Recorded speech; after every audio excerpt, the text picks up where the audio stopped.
Well, New York Attorney General Letitia James has been indicted on charges of banking fraud and making false statements to a financial institution. James and her fellow Democrats say the prosecution is politically motivated, citing her 2020 lawsuit against President Trump. James released this video statement yesterday. Watch. This is nothing more than a continuation of the president's desperate weaponization of our justice system. He is forcing federal law enforcement agencies to do his bidding, all because I did my job as the New York State Attorney General.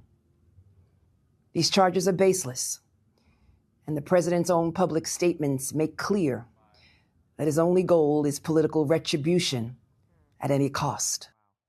Let's bring in Paul Morrow, attorney, retired NYPD inspector and Fox News contributor. Okay, so we know this doesn't surprise us that she would come out and say this, obviously, and that Democrats are going to use this as a political, talking point. But doesn't this case have teeth? It does, and I have to tell you that all you need to do is read the indictment to see that it does, because it's a very simple, plain-spoken indictment, which is crucial in a financial case, because in financial cases, they can get very complicated. You could potentially lose the jury. This one doesn't have that. Now, to clear something up, the primary residence issue is not here.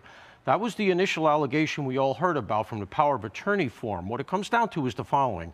She signed the operative paperwork to get the loan, saying that the house in Virginia is going to be a second house, not an investment property, a second house for her to go to herself. She's not allowed to have somebody there renting it. Okay, that's how she gets the loan. She then takes her paperwork for her taxes and puts on her tax forms that it is an investment property and, in fact, has write-offs relative to the investment property. So internally, it's inconsistent by her own paperwork. By getting the lower rate for a non-investment property, she saved about $19,000 to this point. That is the crux of the allegation. Okay, and so here's a senator from Michigan, Alyssa Slotkin. This is what she told CNN on Thursday.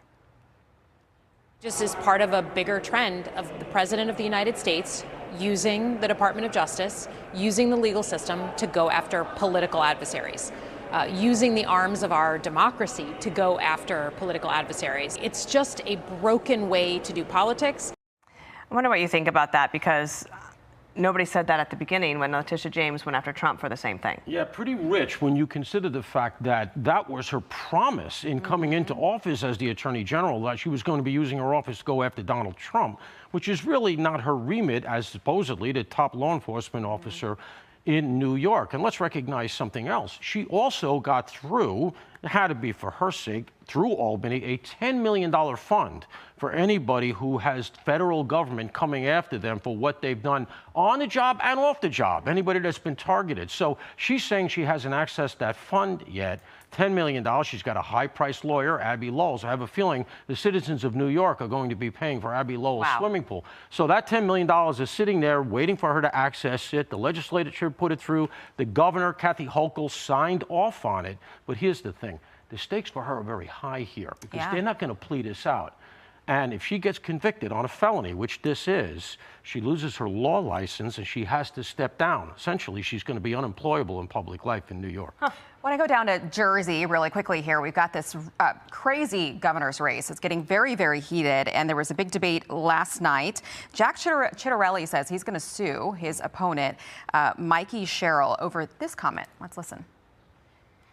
What New Jersey doesn't know is much about his business, how he made his millions, by working with some of the worst offenders and saying that opioids were safe, putting out propaganda. Tens of thousands of New Jerseyans died. And as if that wasn't enough, then he was paid to develop an app so that people who were addicted could more easily get access to opioids. And so as he made millions, as these opioid companies made billions, tens of thousands of New Jerseyans died. Okay, so that debate happened Wednesday night. I mean, there's always personal attacks. There's always things that people say that are vastly incorrect about their opponent. What makes this different? So to tease this out, essentially what happens is the following. He has a publishing company. They publish medical stuff. A University of Tennessee study gets published through his publishing company. They controlled, that is the University of Tennessee, controlled all the editorial content. And this is going to come down to one of these things of what does the language exactly say, what did she exactly say, et cetera. The crux of it is the pharmaceutical companies underwrote, paid for some of the study, some of the publication, which is apparently very common in this field. Here's the issue. So my estimation, that is very close to the line. If nothing else, it's really icky. All right, because, you know, she's essentially saying you're a murderer.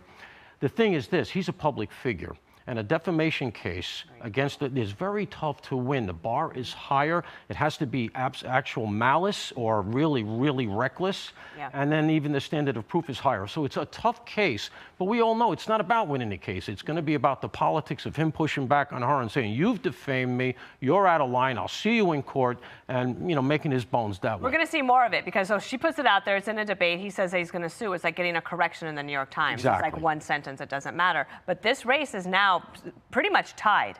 So you're going to see more from her because she's going to get a little desperate. And I think that's really what's going on here. She's starting to feel her back against the wall. I'm Steve Doocy. I'm Brian Kilmeade. And I'm Ainsley Earhart. And click here to subscribe to the Fox News YouTube page to catch our hottest interviews and most compelling analysis.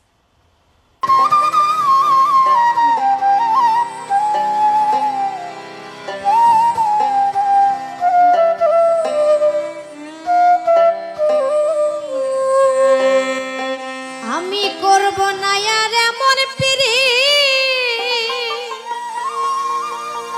কেউ দিলে যাচিয়া